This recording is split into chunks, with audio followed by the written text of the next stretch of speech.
There is a question that the most powerful institutions in the world never want asked out loud. Not because the answer is complicated, but because the answer is obvious, and acting on it requires courage that most people inside those institutions have quietly decided they do not possess. The question is this: what happens when the rules only apply to some people? Princess and notices it before anyone else does. That is the thing about discipline, it sharpens your eyes. When you have spent your entire public life holding yourself to an exacting standard, you develop an almost involuntary sensitivity to the moment when someone nearby has quietly decided that the standard no longer applies to them. It begins small. It always begins small. A staffing decision that bypasses the normal approval channel. A scheduling change authorized without the required sign-off. A budget line that carries a handwritten annotation where a formal memo should sit. Individually, each irregularity is deniable. A miscommunication, an oversight, a busy week where the paperwork fell behind. But Princess Anne does not see individual irregularities. She sees a pattern. Royal insiders report that Princess Anne's attention is first drawn not by any single dramatic breach, but by a cluster of small procedural inconsistencies spread across several months, each one minor enough to dismiss, each one just significant enough to note. The kind of pattern that only becomes visible if you are paying close attention. The kind of pattern that only becomes troubling when you realize that the same exemptions keep benefiting the same people. She says nothing. Not yet. That is not how Princess Anne operates. She does not react. She observes. The corridors of the royal institution carry a particular quality of silence. One that is not the absence of information but the deliberate suppression of it. Everyone notices things inside these walls. Not everyone chooses to see them. And almost nobody, in Princess Anne's experience, chooses to document them. Princess Anne begins to document them. Private notebook. Dates, times, specific procedural references. She writes in the careful, factual language of someone who understands that one day what she is recording may need to withstand scrutiny. Not accusation. Record. There is a difference, and she knows it precisely. She does not know yet how deep this goes, but something in the pattern tells her that the irregularities are not accidents. They are not the result of a busy week or a distracted assistant. They are the result of someone who has decided, perhaps gradually, perhaps over years, that accountability is a standard that applies to everyone else. What she does not know yet is how long this has actually been going on. She is about to find out. The most effective shield that power has ever invented is not secrecy. It is politeness. Inside a royal institution, politeness and hierarchy operate together as a nearly impenetrable defense against accountability. To question a senior figure is to be seen as disruptive. To push back on an established pattern is to be framed as difficult. To document concerns formally is to be labeled quietly and devastatingly as someone who is not a team player. The social cost of raising an inconvenient truth inside a system built on deference is almost always borne entirely by the person raising it, not by the person whose conduct warranted the question in the first place. Princess Anne understands this calculus with a clarity that comes from 7 decades of navigating it. She has watched it operate on others. She has felt its pressure herself. And so when 2 of her most trusted advisors approach her within days of each other, not conspiring, simply arriving at the same conclusion independently, and suggest with careful and well-meaning gentleness that this particular matter may not be worth pursuing, she listens to them fully. Then she thanks them, and she continues, because Princess Anne also understands something that the advisors, in their caution, have perhaps forgotten. Silence is not neutral inside a system like this. Silence is a choice. And in a system where misconduct is sustained not by active conspiracy, but by the accumulated weight of everyone quietly deciding that it is someone else's responsibility to speak, silence is participation. Palace sources suggest that Princess Anne spends 3 evenings in her private study during this period, reviewing files that predate her involvement, administrative records, correspondence logs, internal scheduling documentation going back not months but years. What she finds there does not shock her. That is almost worse. What she finds there is a pattern so well established, so smoothly integrated into the normal operations of the institution, that it has ceased to look like an exception at all. It looks like standard practice. And that is precisely the problem. because a single act of misconduct can be corrected. A culture of convenient exception-making, normalized over years, built into the invisible architecture of how decisions get made, that requires something more than correction. It requires someone willing to name what it is. Her jaw tightens as she closes the last file. Not in anger, in recognition. This is not new. This is not an accident. This has been going on for a very long time. And the most troubling thought that crosses her mind in that quiet room, surrounded by documents that should never have been allowed to accumulate without question, is this. How many people have seen exactly what she is seeing and said nothing? That question does not have a comfortable answer. And it is the question that makes everything that follows inevitable. The easiest way to understand how a system responds to scrutiny is to ask it a question it was not prepared to answer. Not a confrontational question. Not an accusatory one. Procedural question. Calm, specific, and completely reasonable on its face. Princess and begins there. She submits 3 written inquiries through official internal channels. Each one is precisely worded. Each one asks for documentation that should, in any normally functioning administrative structure, be immediately available. She is not demanding answers that require investigation. She is requesting records that should already exist. Meeting minutes, approval signatures, authorization trails. The first response arrives 11 days later. It is courteous, thorough in its length, and almost entirely without substance. It acknowledges the inquiry, expresses appreciation for Princess's diligence, and explains that the relevant records are currently being located and will be provided as soon as possible. The second response never arrives. It is simply not answered. The third response comes quickly, within 48 hours, and it does something the first 2 do not. It reframes. The official who responds does not address the specific documentation Princess and requested. Instead, the response gently suggests that the matters she is inquiring about may have arisen from a miscommunication at the administrative level, that steps are already being taken to ensure clearer processes going forward, and that Princess's concerns, framed now, subtly but unmistakably, as concerns rather than factual inquiries, have been noted and are being taken seriously. Princess and reads that response twice. She sets it down on her desk. They are not answering the questions. They are reframing the questions as symptoms of a misunderstanding, hers implicitly, and offering reassurance in place of documentation. It is a technique she has seen used before. It works on people who are looking for reassurance. It does not work on people who are looking for records. Sources familiar with the situation report that a senior member of the household staff approaches Princess and privately during this period, not in writing, not formally, but in the way that these things are always done inside an institution that prefers its most important conversations to leave no trace. The message is delivered with warmth and what presents as genuine concern. The investigation is creating discomfort. The questions are being perceived as a lack of trust. Perhaps there is a way to raise these concerns through a different channel, a more informal one less likely to create the impression of an official inquiry. Princess and listens to every word. Then she thanks the messenger, and she returns to her desk, because she has just received the most important piece of information she has yet encountered in this entire process. When a system does not want you asking questions about a specific area, and it begins redirecting your attention away from that area with increasing urgency, the redirection itself is the answer. The resistance is proof, and she has stopped needing anything else. This is the moment that separates the people who change institutions from the people who simply work inside them. It is not the moment of discovery. Discovery is almost easy in the end. The pattern reveals itself to anyone patient enough to look.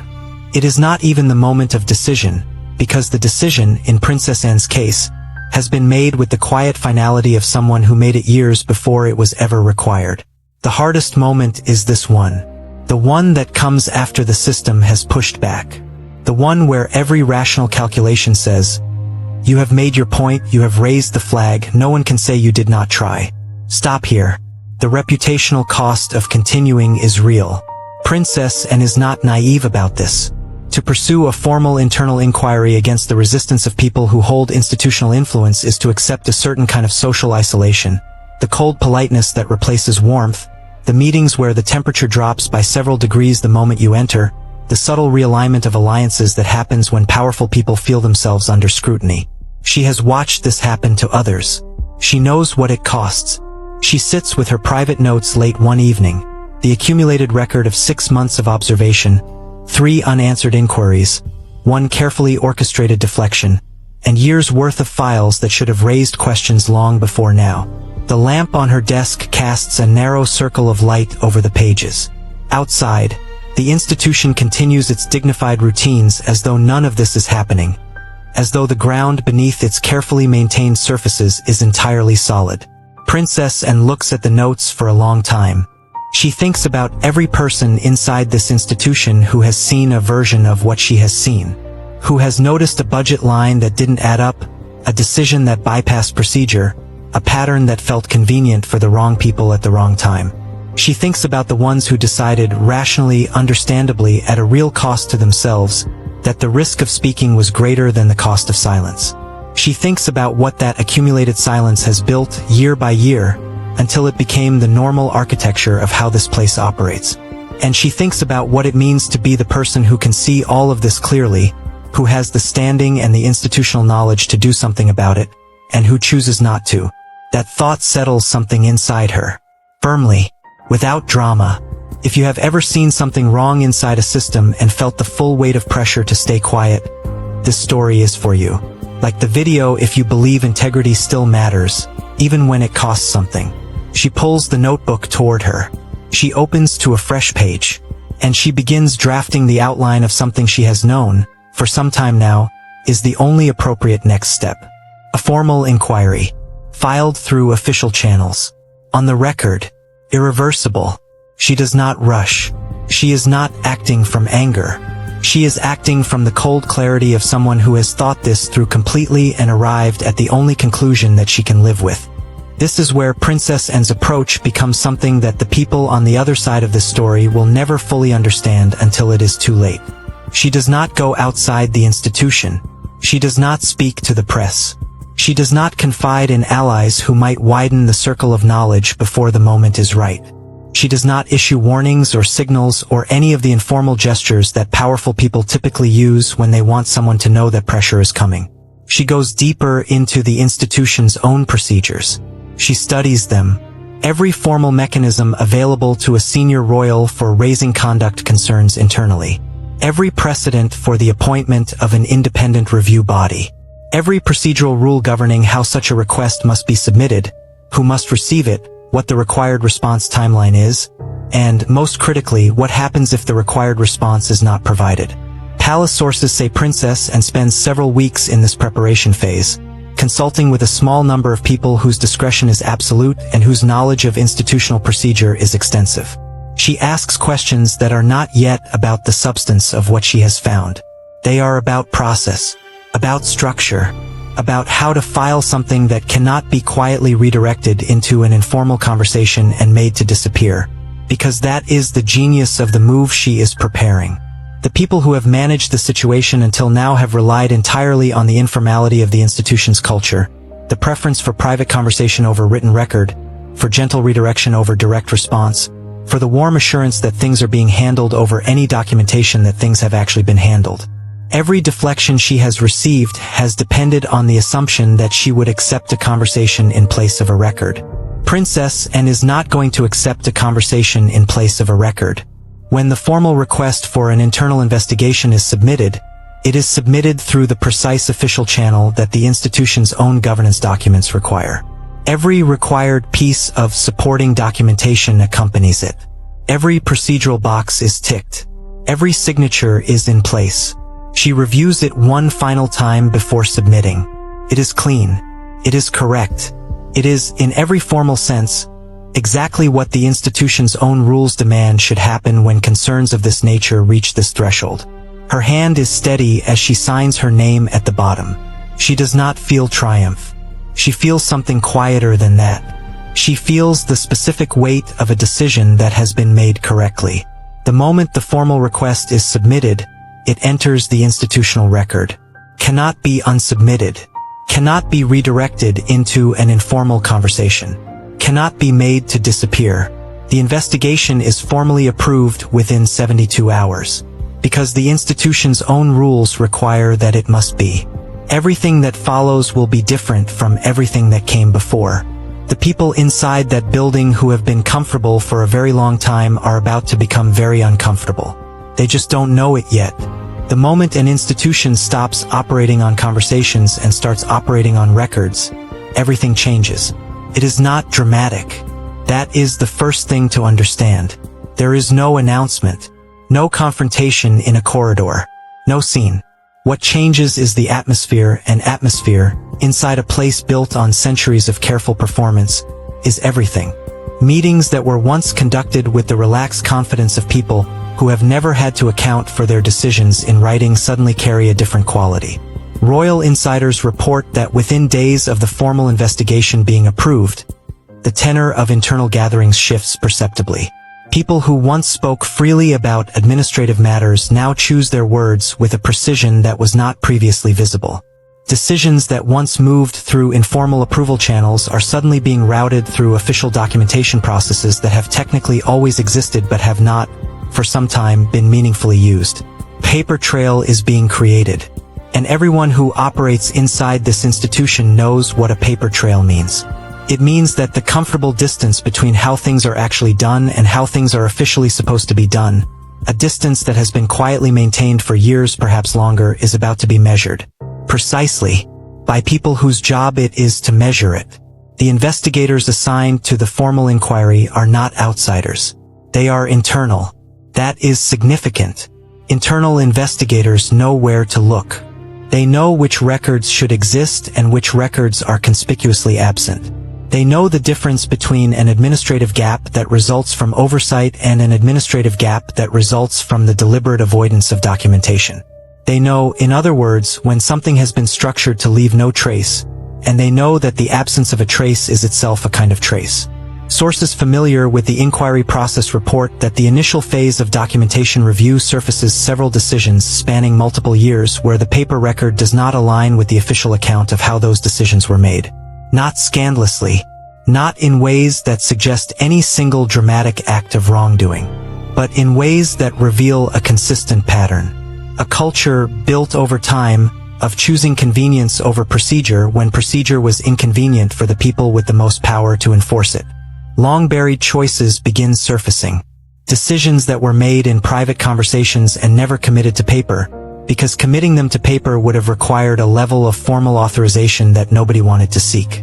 Actions that were taken under the authority of roles that did not, strictly speaking, carry that authority. Approvals that were given by people who were not, in any formal sense, authorized to give them. None of it looks like villainy. That is the most important thing to understand. It looks like convenience. It looks like the accumulated result of a culture in which the people at the top quietly stopped holding themselves to the same standards they expected of everyone else. But some of the records don't match. And that discrepancy, quiet, specific, documented, is what the investigators are now building their report around. There is no press conference. No dramatic accusation in a formal setting. No raised voices in any room that contains more than 2 people. This is what those who are under pressure in this period are relying on. The public face of the institution remains immaculate. Every engagement goes ahead. Every appearance is executed with the practiced ease of people who have been performing composure under scrutiny their entire adult lives. To an outside observer, nothing is happening. The royal institution is proceeding, as it always proceeds, with dignified and unruffled continuity.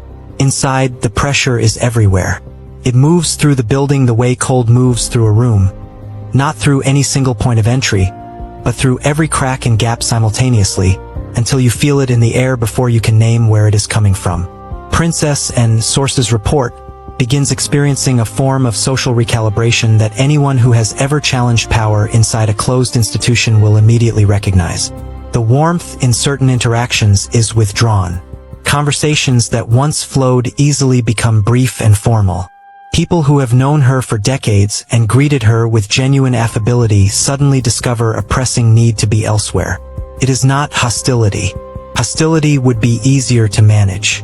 It is the specific chill of an institution closing ranks around the thing it is trying to protect.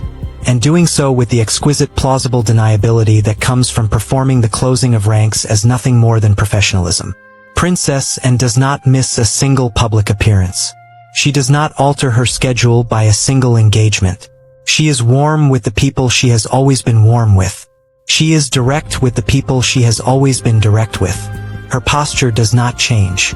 Her expression, in every photographed moment of this period, carries the particular quality that people who do not know her well read as severity, and that people who know her at all understand is simply the face of someone whose attention is fully deployed. She is not rattled, and that, sources close to the situation suggest, is what rattles others most. If you are still watching, comment integrity below. I want to know how many people believe that doing the right thing inside a broken system still matters. Then comes the approach that those under scrutiny have perhaps been building toward since the investigation was approved.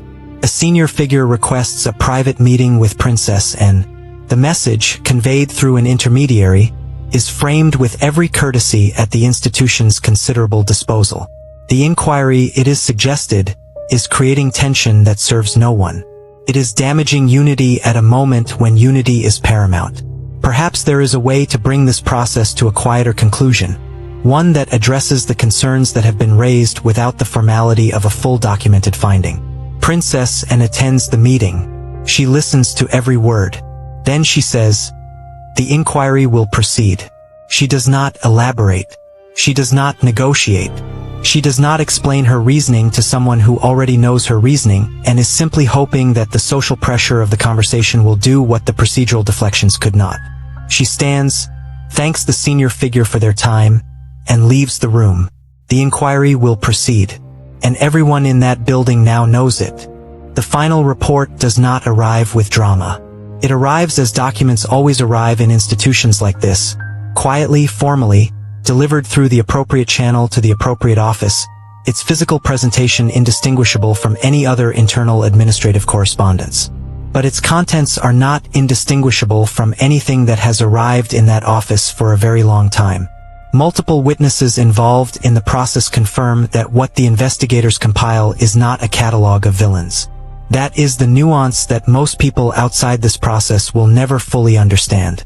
What the report documents is something more difficult to assign blame for and therefore, in some ways more damning, a systemic pattern of procedural erosion, sustained over years, in which the formal rules governing how decisions are made, how resources are authorized, and how accountability is maintained have been treated as obstacles to be quietly navigated rather than standards to be upheld. The investigators use measured language, institutional language, the language of people who understand that the purpose of a formal finding is not to prosecute but to establish record. The findings identify specific categories of procedural shortfall. They name the mechanisms by which formal oversight was circumvented. They document the gap between the institution's stated governance standards and the operational reality that the records reveal. And then they do something that no informal conversation, no gentle redirection, no warm reassurance has ever been able to do. They put it in writing, permanently, as part of the institution's official internal record. Several senior figures are named in the findings, not as criminals, not as conspirators, but as individuals whose decisions and authorizations contributed, repeatedly and over an extended period, to the culture of procedural convenience that the report documents. Their names are now attached, in the permanent written record of this institution, to a formal finding of governance failure. Sources close to the inquiry report that the atmosphere in certain corridors of the Royal Institution in the days following the report's completion carries a specific quality that has not been felt there in a very long time. It is not chaos. It is not public scandal. It is the particular silence of people who have understood, perhaps for the first time, that accountability has a memory, and that the memory is now written down. Queen Camilla, sources indicate, is informed of the report's findings through the appropriate formal channels. Those present during the briefing report that she receives the information with the composed stillness of someone who has been preparing for this moment even as she hoped it would not come. Her response is measured, correct, precisely as decorous as the situation demands. But her hands, sources say, are very still. The particular stillness of someone exerting considerable effort to keep them that way. The report has reached senior leadership. What happens next will determine whether the findings remain a document or become a transformation. Change inside a royal institution does not arrive with a fanfare. It never has.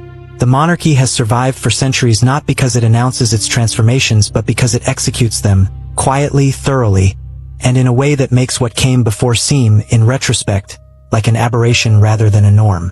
The changes that follow the formal investigation's findings begin within weeks. Not years. Weeks. Governance protocols that have existed on paper but not in practice for as long as most current staff can remember are formally reinstated. Approval processes that had been quietly circumvented through informal channels are reactivated with new oversight mechanisms. Budget authorization trails, the specific area where the procedural irregularities were most consistently documented, are restructured with a level of formal accountability that makes the previous approach architecturally impossible to replicate. Staffing decisions that once moved through private conversations are routed through documented formal review. Scheduling authorities that had expanded, gradually and without formal sanction, beyond their original scope are quietly reset to their defined boundaries. The informal power that accumulates over years when accountability is treated as optional, that power is not stripped away in any dramatic confrontation. It is simply made structurally unavailable by restoring the procedures that should have prevented its accumulation in the first place. There are no headlines, no public statements, no press conferences announcing that the royal institution has undertaken a serious process of internal reform in response to a formal investigation initiated by Princess N. The institution does not communicate this way. It never has. The communication is structural, visible to those inside the system, invisible to those outside it.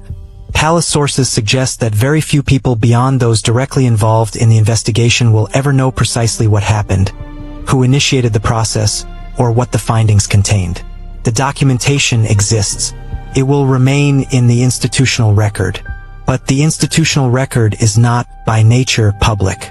Inside the building, however, the knowledge is universal.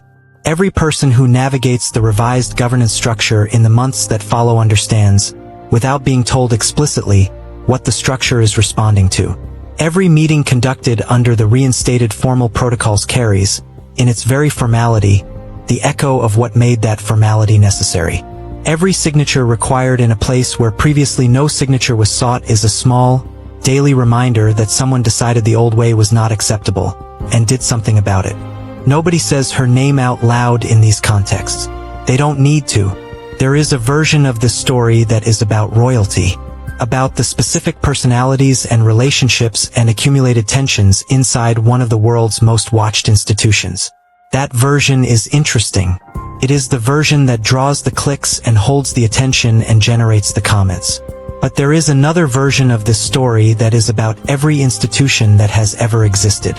Every organization built on hierarchy and tradition, and the accumulated authority of people who have held power long enough to start believing that the rules governing that power are a courtesy rather than a requirement. Princess N does not, in any of this, do anything extraordinary. That is the most important thing about it. She notices a pattern. She documents it carefully. She asks official questions through official channels. She files a formal request when the official questions are not officially answered. She refuses to accept a conversation as a substitute for a record. She sits with the social cost of pursuing accountability in a system that prefers the comfortable alternative of silence. These are not dramatic acts. They are, in the most technical sense, simply the things that the rules of the institution already required of anyone who encountered what she encountered. The extraordinary thing is not what she did.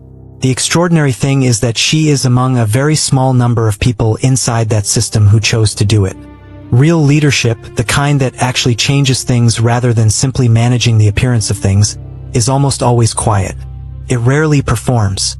It does not require an audience for its courage because it is not performing courage. It is exercising it as a private act with full knowledge of what it will cost. What makes Princess N's choice significant is not the investigation itself. Investigations happen. Reports are filed. Records are amended. What makes it significant is the thing she chose at every single point where choosing otherwise would have been easier, more comfortable, more socially acceptable, and entirely understandable. She chose the institution's stated values over its practiced comfort. Every time, that choice, quiet, specific, unglamorous, invisible to almost everyone who will ever be affected by its consequences, is what real leadership looks like inside a closed system. Not the announcement of principle, the application of it. Not the performance of integrity, the practice of it. When the practice is expensive, when there is no audience for the sacrifice, when the only record that exists is the one in your own private notebook. One quiet decision, made in a private study late at night, can redraw the line between comfort and integrity. And once that line is redrawn, once it is written into the formal record of an institution that has spent years allowing it to blur, it cannot easily be erased. Princess Anne knew this. She has always known this. And she acted on that knowledge when it was hard, when it was costly, and when almost everyone around her had decided that it wasn't worth it. That is why it mattered. That is why it still does. If you found this video valuable, please like it and share it with fellow royal watchers who believe accountability still matters inside powerful institutions. Subscribe if you haven't already, and hit the bell so you never miss an upload. Until next time, stay curious, stay informed, and I'll see you next time. One quiet decision can redraw the line between comfort and integrity.